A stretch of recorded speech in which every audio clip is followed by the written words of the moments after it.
Hello viewers, நான் அனிதா. இன்னைக்கு நம்ம பார்க்க போறது 12th standard maths chapter 1 applications of matrices and determinants exercise 1.7ல third sum. இப்போ question என்ன கொடுத்திருக்காங்கன்னு பாத்தீங்கன்னா, by using Gaussian elimination method balance the chemical reaction equation அப்படின்னு சொல்லி ஒரு chemical equations கொடுத்திருக்காங்க.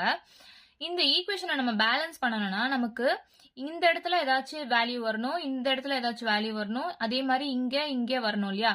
சோ அப்ப நமக்கு 1, 2, 3, 4 terms தெரியாது. சோ அதை நம்ம எப்படி எழுதலாம்னா x1, x2, x3, x4 அப்படின்னு எழுதலாம். இது வந்து பாசிட்டிவ் வேல்யூஸா தான் இருக்கணும். சோ ஆர் பாசிட்டிவ் இன்டிஜர்ஸ் அப்படின்னு நம்ம எடுத்துக்கலாமா? சோ இங்க நமக்கு வேல்யூ தெரியாது, அதை நம்ம x1 எடுத்திருக்கோம். x1 into C2H6 plus x2 into O2 gives x3 into H2O plus x4 into CO2.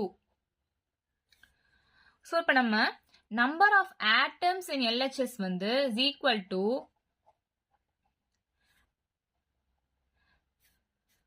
number of atoms in RHS ன்னு எடுத்துக்கலாம். அதாவது இப்ப இங்க 2 கார்பன் ஆட்டம் அப்படி இருக்குன்னா இங்க ஒரு கார்பன் ஆட்டம் இருக்கா? சோ நம்ம ரெண்டுத்தையும் ஈக்குவேட் பண்ணி எழுதுறோம். சோ ஃபர்ஸ்ட் நம்ம கார்பன் ஆட்டம் எடுத்துக்கலாம். இங்க 2 கார்பன் ஆட்டம் இருக்கு. So 2 into x1 is equal to இங்க எத்தனை கார்பன் ஆட்டம் இருக்கு? 1 இருக்கு. சோ x4 மட்டும் எழுதணும். இதை நம்ம ஈக்குவேஷனா எழுதணும்னா 2x1 minus x4 is equal to 0. இதை ஃபர்ஸ்ட் ஈக்குவேஷனா நம்ம வச்சுக்கலாம். நெக்ஸ்ட் ஹைட்ரஜன் ஆட்டம் இருக்கு இல்லையா? சோ ஹைட்ரஜன் ஆட்டம் எத்தனை இருக்கு? 6 இருக்கு. அப்ப 6 into x1 is equal to right சைட்ல ஹைட்ரஜன் ஆட்டம் எத்தனை இருக்கு? 2 இருக்கு. சோ 2 into x3 ன்னு எழுதுவோம். அப்போ இதை ஒரு லீனியர் ஈக்குவேஷனா எழுதணும்னா 6x1 minus 2x3 is equal to 0. இதை வந்து நம்ம செகண்ட் ஈக்குவேஷனா வச்சுக்கலாம். நெக்ஸ்ட் ஆக்சிஜன் ஆட்டம் இங்க எத்தனை இருக்கு? 2 இருக்கா? So 2 into x2 is equal to இங்க ஒரு ஆக்சிஜன் இருக்கு. சோ x3 மட்டும் எழுதுவோம். இங்க 2 ஆக்சிஜன் இருக்கு. So 2 into x4. சோ இந்த ஈக்குவேஷனை நம்ம எப்படி எழுதலாம்னா 2 into x2 இந்த x3 இந்த பக்கம் போயிடுச்சுன்னா மைனஸ் x3, இந்த 2x4 இந்த பக்கம் போயிடுச்சுன்னா minus 2x4 is equal to 0. இதை நம்ம தேர்ட் ஈக்குவேஷனா வச்சுக்கலாம். So Gaussian elimination method அப்படின்னா நம்ம augmented matrix கண்டுபிடிக்கணும். அதை ரோ எக்கலன் ஃபார்முக்கு கொண்டு வந்துட்டு அதுல இருந்து xyz ஓட வேல்யூ கண்டுபிடிக்கணும். இதுதான் நம்ம ப்ரொசீட் பண்ண போறோம். So first step augmented matrix கண்டுபிடிக்கணும். அதாவது a bar b கண்டுபிடிக்கணும். So இப்போ இந்த லீனியர் ஈக்குவேஷன்ஸ் எல்லாம் நம்ம மேட்ரிக்ஸ் ஃபார்மா எழுதலாம். 2 into x1 தானே? சோ x1 ஓட டேர்ம் வந்து இங்க 2 இருக்கு. இங்க வந்து 6 இருக்கு. இங்க x1 டேர்மே இல்ல. சோ 0ன்னு எழுதிக்கலாம். சோ x2 டேர்ம் இங்க பாத்தீங்கன்னா எதுவுமே இல்ல. சோ 0. இங்கேயும் x2 எதுவுமே இல்ல. சோ 0. தேர்ட் ஈக்குவேஷன்ல x2 இங்க 2 இருக்கா? சோ இங்க 2ன்னு எழுதலாம். நெக்ஸ்ட் x3 பாத்தீங்கன்னா ஃபர்ஸ்ட் ஈக்குவேஷன்ல எதுவுமே இல்ல. சோ 0. இங்க x3க்கு மைனஸ் 2 இருக்கு கோஎஃபிஷியன்ட். இங்க மைனஸ் 1 இருக்கா? அதே மாதிரி x4 பாத்தீங்கன்னா மைனஸ் 1 இருக்கு கோஎஃபிஷியன்ட். இங்க வந்து x4 டேர்மே இல்ல. சோ 0. இங்க மைனஸ் 2 இருக்கு. பட் ஈக்குவல் டுக்கு அந்த பக்கம் இருக்கிறதா நம்ம b எழுதுவோம் இல்லையா? சோ அந்த கான்ஸ்டன்ட் டேர்ம்ஸ் இங்க வந்து 0 0 0 இருக்கு. சோ 0 0 0 நம்ம எழுதணும்.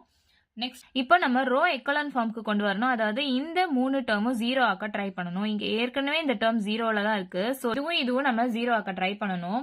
அப்படி பார்த்தாங்கன்னா ஃபர்ஸ்ட் டேர்ம் வந்து 1ஆ இருந்தா நமக்கு சால்வ் பண்றதுக்கு ஈஸியா இருக்கும். இங்க 1ஆ இல்ல. அப்போ நம்ம எப்படி பண்ணலாம்னா இதை 3 கூட மல்டிப்ளை பண்ணா 6 ஆகும் இல்லையா? அப்போ 6 minus 6 0 ஆக சான்ஸ் இருக்கு இல்லையா? சோ அப்ப R2 எப்படி எழுதலாம்னா R2 minus 3 into R1 எழுதலாமா?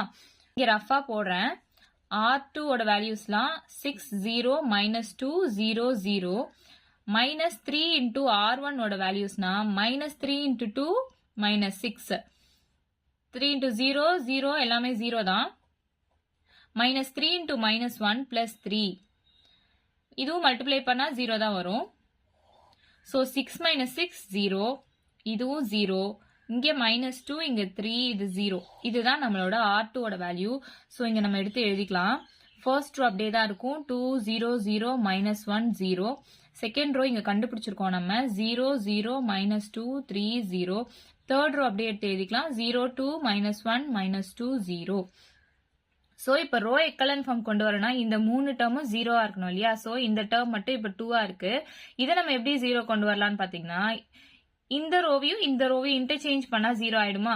ஸோ R3 எப்படி எழுதலாம்னா R3யும் R2வும் இன்டர்சேஞ்ச் பண்ணி எழுதிக்கலாமா? ஸோ ஃபர்ஸ்ட் ரோ அப்படியே எடுத்து எழுதிடலாம் 2 0 0 -1 0. செகண்ட் ரோவையும் தேர்ட் ரோவையும் தான் நம்ம இன்டர்சேஞ்ச் பண்றோம். ஸோ 0 2 -1 -2 0. இந்த செகண்ட் ரோ இங்க வந்துடும். ஸோ 0 0 -2 3 0.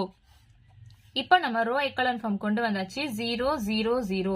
இப்போ பாத்தீங்கன்னா ரேங்க் ஆஃப் ஏ வந்து இந்த டேர்ம் மட்டும் தானே ஏ. ஸோ ரேங்க் ஆஃப் ஏனா நான் ஜீரோ ரோஸ் 1 2 3 3 ரோவும் non zero rows. So rank of A is equal to 3. இப்போ ரேங்க் ஆஃப் ஏ பார் பின்னு பாத்தீங்கன்னா இது ஃபுல்லா கன்சிடர் பண்ணணும்.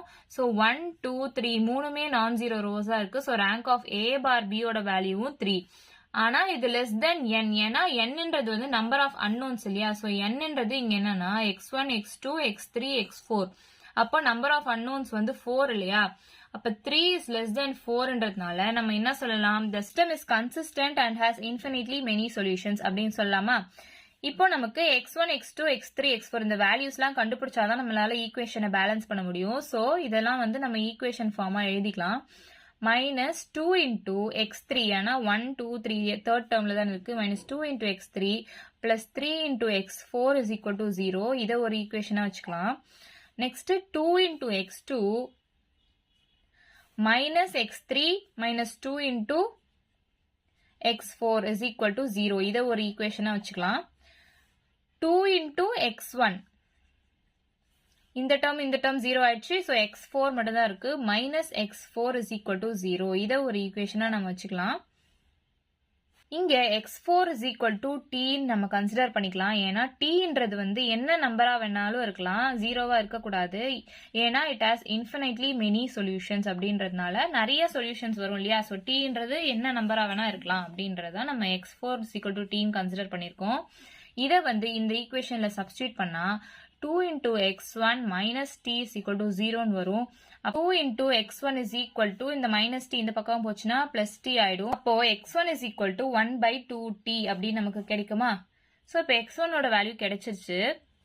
ஃபர்ஸ்ட் ஈக்குவேஷன்ல x4 is equal to t அப்படின்னு சப்ஸ்டியூட் பண்ணா x3 வேல்யூ கிடைக்குமா? So minus 2x3 plus 3 into x4 ஓட வேல்யூ தான் நம்ம tன்னு எடுத்திருக்கோம் is equal to 0 அப்படின்னு போட்டுக்கலாம். minus 2x3 is equal to இந்த plus 3t இந்த பக்கம் வந்துச்சுன்னா minus 3t ஆயிடும். So x3 is equal to minus 3 divided by minus 2 into t.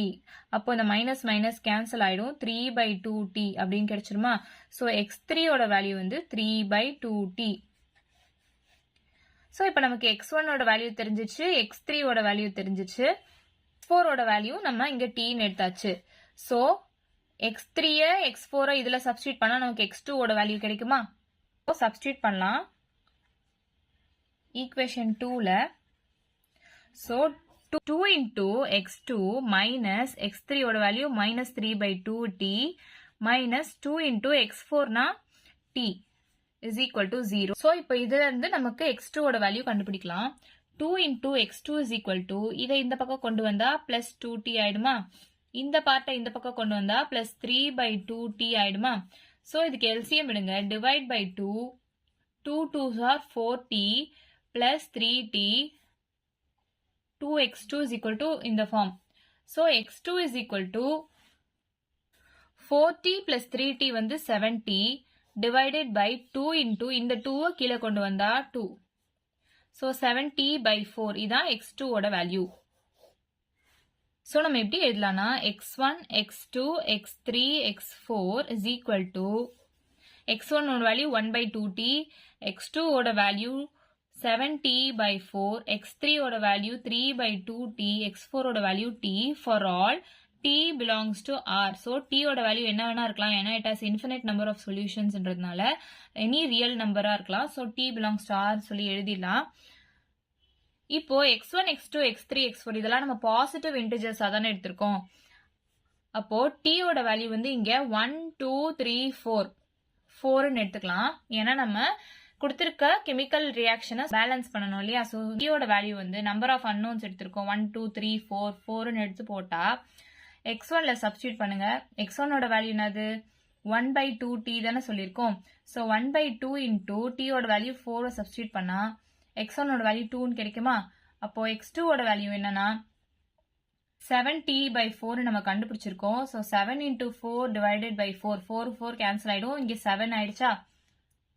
x3 is equal to 3/2t நம்ம கண்டுபிடிச்சிருக்கோம். ஸோ 3/2 into 4 அப்படின்னு பார்த்தா 2 1s are 2 2s are cancel பண்ணா 3 2s are 6 ஆச்சா?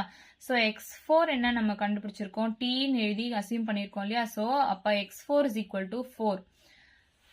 ஸோ நம்ம ஈக்குவேஷனை ஸ்டார்டிங்ல அசியூம் பண்ணது எப்படின்னா x1 இன்டூ இந்த டேர்ம் x2 இன்டூ இந்த டேர்ம் அப்படி தானே அசியூம் பண்ணியிருக்கோம். ஏன்னா பேலன்ஸ் பண்ண சொல்லியிருக்காங்க, நமக்கு இந்த டேர்ம் தான் கிடைக்கணும்.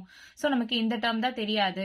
அப்போ x1 என்ன இங்க கண்டுபிடிச்சிருக்கோம்? 2 கண்டுபிடிச்சிருக்கோமா? So 2 into C2H6 plus x2 என்ன கண்டுபிடிச்சிருக்கோம்? 7 ஆச்சா? 7 இன்டூ O2 gives x3 ஓட value 6 6 into H2O plus x4 ஓட வேல்யூ 4 into CO2. இப்போ இந்த ஈக்குவேஷன் பேலன்ஸ் ஆயிடுச்சு. நம்ம வேணும்னா செக் பண்ணிக்கலாம். இப்போ கார்பன் ஆட்டம் பாத்தீங்கன்னா 2 into 2 4 கார்பன் ஆட்டம் இருக்கா?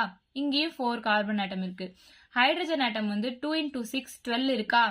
6 into 2 12 ஹைட்ரஜன் ஆட்டம் இருக்கா? அதே மாதிரி ஆக்சிஜன் ஆட்டம் பாத்தீங்கன்னா 7 into 2 14 இருக்கா? இங்க பாருங்க 6 இருக்கு, இங்க ஒரு 8 இருக்கு. ஸோ 6 plus 8 வந்து 14. ஸோ இங்க 7 2s are 14. இங்க ரெண்டுமே பேலன்ஸ் ஆயிடுச்சு. ஸோ இது கொடுத்திருக்க கெமிக்கல் ரியாக்ஷனை நம்ம பேலன்ஸ் பண்ணிட்டோம். இவ்வளவுதான் நம்ம சம். ஏதாச்சும் டவுட் இருந்தா கமெண்ட் பண்ணுங்க. வீடியோ பிடிச்சிருந்தா லைக் பண்ணுங்க, ஷேர் பண்ணுங்க, சப்ஸ்கிரைப் பண்ணுங்க. தேங்க்யூ.